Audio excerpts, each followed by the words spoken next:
What is up, my people? So, getting into today's episode of Days of Our Lives, EJ Demira, that is one complicated dude.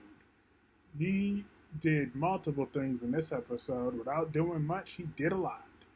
He he took out the trash known as Teresa. He forcibly pushed her out of his house, as he should have, and then he sealed his fate with more lies while he promised Nicole he there's no more secrets between them. But he told Nicole the truth that he caught her kissing Eric while she was drunk. And of course Nicole's like, "Oh, I'm so sorry. I didn't know. Oh no, trust me, I'm only committed to you. And plus, our son gives us a permanent tie together. So trust me, Eric is the past. You are my future." Lies on all fronts. Even if EJ, which she's proving that is the only reason she's sticking with EJ, is because of that. So that's wrong too, Nicole. However, EJ is a duplicitous bastard. So he should understand, he's a grown man. He should understand that if she's just not into you, she's just not into you. You have about thousands of other women that would want EJ Demira based off of his money alone. So I don't feel sympathy for EJ at all. I'm just not going to do it. But yo, old girl Teresa was really tripping today. Like, she really needed a good old fashioned pimp slap ass whooping today. That's what she needed. She needed a good old beat down. Nicole should have dragged her from here all the way to New York City. That's what she should have done. From New York City to all the way around. She should have dragged her out that house. Because first of all, you're not about to be putting your hands on my daughter. Because Teresa did shove Holly along. I'm like, Teresa, very inappropriate. You don't put your hands on somebody else's child. And you didn't need to force her to be there either. Holly didn't have to get into that car with Teresa, and she shouldn't have. I would have been like, and if you touch me again, because I bet you Holly got it in her to give her that Jocelyn Nell ass whooping for my General Hospital folks. Remember when Jocelyn beat the hell out of Nell? I would love nothing more if Holly beats up Teresa. Teresa keep messing around. You never know. Holly might have that up in her. She's Nicole's daughter, but Nicole was like, "All right, I'll handle it."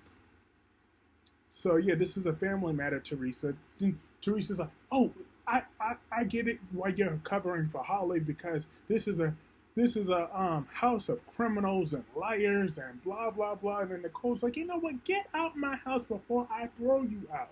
But like I already told you, EJ took out that trash. But yeah, she went in on tape too.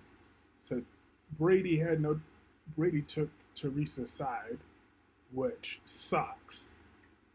Because I'm like, if anything else, I would have taken Tate and Holly's side just for the way Teresa's acting. You're a grown woman. She's a 17-year-old girl. Get over yourself. But Nicole's not happy that Holly was gonna sneak out and lie to her. But Holly's like, "Well, it's not like that," but it is like that. You are sneaking out and lying about it, but just because Teresa's acting like a total Karen don't mean it's cool for you to just lie to your mother like that. All right, you are still 17 years old. You are not grown. Because if she was really 18 or 19, she would have been out of that house. All right, well, not really out of the house, but Nicole wouldn't be grounding her on none of that crap. The 18 and 19-year-olds are not grounded in any type of household. So she is 17 years old. She was 17 when she went into that coma. She had turned 17 on December 24th episode. I remember that. It was around that time when she was still in a coma, and she was 17. So that is how old Holly is. But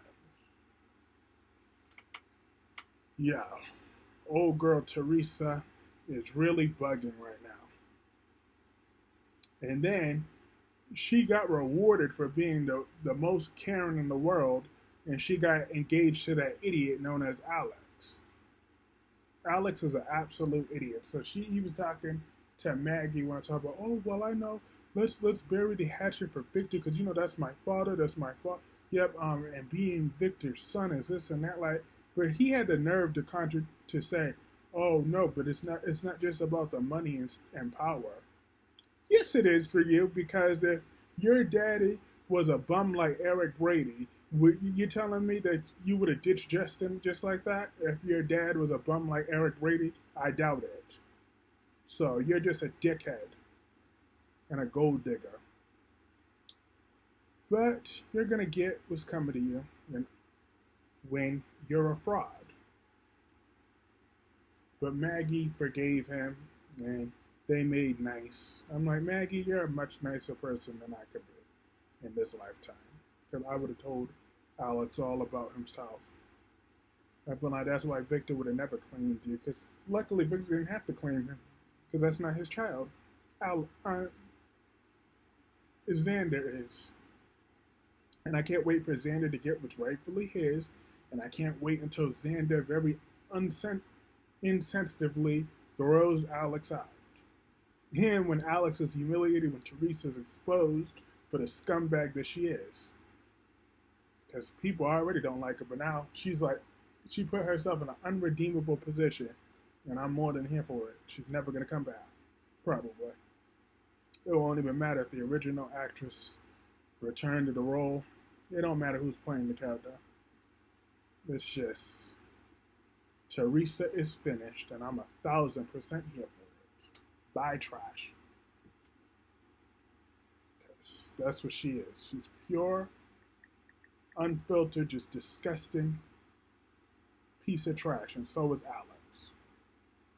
But yeah, they both make me sick. But Eric today, he's still sad about the baby, and Marlena is checking up on him.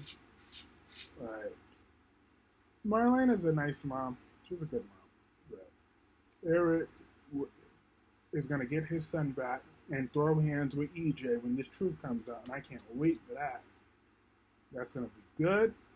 And then today we got Harris's exit storyline reason. So the reason he's leaving the show is because Hope found a lead on Megan Hathaway. So Harris is going to follow up on that. They still want to see her gone for all the chaos that she did when she was in town. But so Abe was like, so what does that mean for the two of us? So they broke up. Both claimed they didn't want to do a long goodbye, but it was long enough. And they had sex one last time. I'm like, okay. I don't really care for their breakup scene, to be honest with you. It really didn't feel nothing for me. But if y'all felt bad for Ava or sad about Harris's exit, nah. Please tell me why or how did that get to you? Because for me, that just made me stone cold, just like looking at the screen like, okay, is this done yet? Because he's already back as Jason Morgan, and he's playing the same type of character anyways. Not really that much difference, if any at all, so bye. But at least they did say goodbye on screen, I guess. But I don't know if we were meant to care about that, because I just don't. Really, truly don't. I don't. But I just wanted. But overall, I thought this was a pretty good episode. Tate was, but Brady was trying to be nice to Tate back at the house. And Marlena said, if you and Holly want to be accepted as a couple, then y'all gonna have to prove that y'all could be trusted. I'm like, well, that's true. Lying ain't the way to go about it. But I think once Teresa leaves, but Nicole's leaving too, so I guess that's unless Holly goes to live with Maggie, I guess I could see that potentially playing out. Then Tate and Holly will be over with. So, and her exit scene is coming up on July 29th, Nicole. So I'm kind of curious about what that's going to do to Holly and Tate. But my in my personal opinion, I feel Holly's not really necessary. If she goes, then just give Sophia her spot. Um, make Sophia's mom Maggie's long lost sister. Then bam, right there. She could be Maggie's niece and fit right in to town. I'm here for it. I like me some Sophia. So let's keep her around if we can. But now that was everything in today's episode. Let me know what y'all thought about this episode in the comment section below, and I will see you all in my live stream at 10 p.m. Eastern.